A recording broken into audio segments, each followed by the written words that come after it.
So if you didn't know, Kyrie Irving has went to the Mavs. They got him up out of there quick. You remember how the chick off Martin was like, I can't stand to be around you another minute, girl. You ain't got to wait. Get on up out of here. Close the door in the face. That's how the Nets got Kyrie out of here as quick as they possibly could. Because they had reached their breaking point. We all knew this situation wasn't going to go on for much longer. But I mean, I figured he was just going to have to ride the year out. But the Mavs bit. And they gave up a lot to bite. Dorian Finney Smith, Spencer Dinwiddie, a 2027 first round and a 2027 second round, and a 2029 first round. And in exchange, the Mavs got Kyrie Irving and Markieff Morris. And I'm just saying that's a lot to give up for a 3-month rental. The season is practically over. There are 30-some games left to play in the season. In the regular season, which the Mavs they're in good contention. They up there. But they want to see how this is going to work. But I'm just saying that's a lot to bet on Kyrie to see how it's going to work. Because, see, the Lakers were willing to offer as much as they could offer. The one first-round pick that they had 10 years from now and whatever young bodies that they could offer. The Lakers were willing to offer that because they know they got a short window with LeBron James to make something work. But the thing is, Kyrie can still go sign with LeBron in the offseason. But I'm just saying, the Lakers were offering a lot, but they couldn't make it happen because Kyrie didn't want to sign a trade.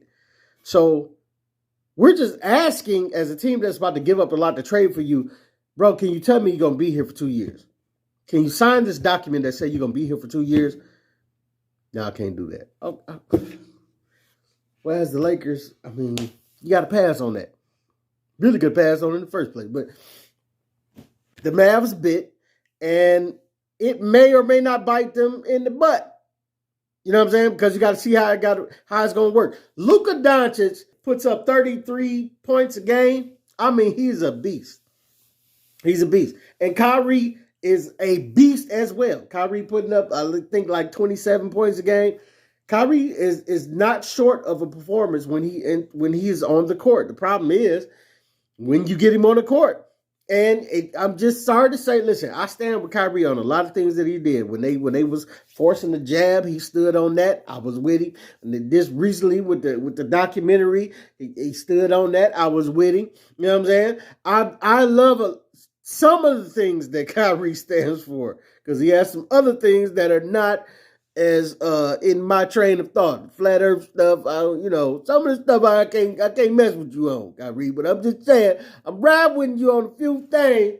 And what I'm saying is that has nothing to do with business. And from a business standpoint, you know that Kyrie is going to disappear at some point. He gonna go missing. From a business standpoint, I ain't talking about whether you agree or whether you don't agree. You know, from a business standpoint, he gonna go missing at some point after you sign him and give him all his money. So knowing that, the Mavs are gabbling on Kyrie Irving because they want to see how it's gonna work. Even though he didn't give him no sign and trade, he didn't give him no guarantees that he gonna be there. It's up in the air. They gambled a good amount of their team, of their young core team, because their young core wasn't getting them to the promised land. I can give you that.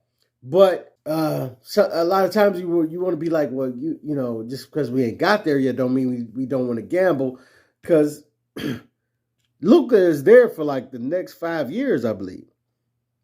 So you have chances to, rebound and add pieces and get him together. You know what I'm saying? You got more than enough time to add some big free agent signings to the team to get them where they need to go to compete for a championship. But I guess they want to make a run at it now, and that's fine. Yeah, like do that. This is what I feel like with the Lakers that you should be doing because, I mean, you only come on. The window is shrinking for LeBron every day, even though he's still the massive player that he is, it's like, man, if y'all aren't going to put talent around him, and there's really nothing they can do at this point. It's like you handicapped by Russell Westbrook's contract, you handicapped by Anthony Davis being injured every day. Like, it's a lot you just can't do with that situation. But I feel like every day that you let go by, that you're not doing anything, it's you're missing time that you like, well, what should we be doing while LeBron is here? You know what I'm saying? So kudos to the Mavs for having some initiative and getting this deal done. But I'm going to tell you, you're taking the risk. I love our brother Kyrie Irving, but you're taking the risk. Because after these 3 months, if he just decides to be like, I'm good on y'all, he's out. And there's nothing you can do about it. If y'all y'all are doing this on a prayer and hoping that him and Luka Doncic bond and gel together, and that's a hard ask because Luka's numbers is gonna suffer from Kyrie being there. Kyrie putting up 27, Luka putting up 31 and some change. Kyrie 21, 27 and some change. That's the highest duo in the NFL in the NBA. They say as far as a backcourt putting up points. But the thing is, it's gonna fluctuate. They're coming from two separate teams. So one of them, as they're together, is going to have to be ball dominant. One of them is going to have to be off the ball. It's going to take some adjusting for them to get used to their roles. Kyrie has shown evidence of being able to play off the ball, this, that, and other. And, I think it can work. But given the time restraint they're working with, I don't know if they can make it work in this time restraint. As far as to make it look good, to make it look on paper like, hey, they've already invested $200-some million into Luka for the next 5 years, $43 million a year roughly, and to ask them to go and make that same investment with Kyrie in the offseason, it's a big ask, especially after you gave away some of your young core. But you got Kyrie, so. I mean, if you can make everything happen, then you make it happen. But that's a big ask to put those two huge salaries on one team and have it not be what you thought it was going to be on paper. Because you can't have this turn into the Brooklyn Nets situation that he came from. You understand what I'm saying? There's just no chance that you can have that happen. You're going to kill your team if and I'm not saying Kyrie is going to kill the team, but what I am saying is y'all taking a chance. And I love Kyrie. I love Kyrie. I would have loved to see him come to the Pistons, but that's because we're trash at this point. We're trash at this point, and, I would love to see him come to the Pistons. But I would not have loved to trade away all of the vibrant assets that the Pistons have, the few chips that the Pistons do have that that you can call real players. I would not like to trade those away to rent Kyrie Irving for 3 months when I know he's probably just going to go somewhere else. I'm just saying that it doesn't make sense to me. I might as well just continue on with my team as they are.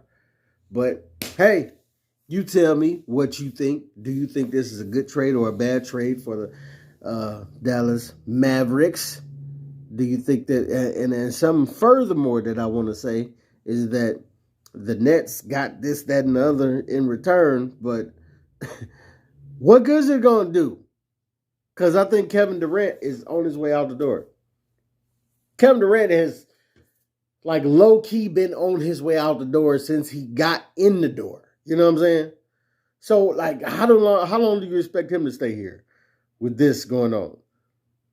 Dorian Finney Smith and Spencer Dinwiddie. Spencer Dinwiddie is a piece, but I'm just saying, like, Kevin, Kyrie, and James Harden did nothing. So what do you expect Kevin Durant to do now that he's got Finney Smith and Dinwiddie?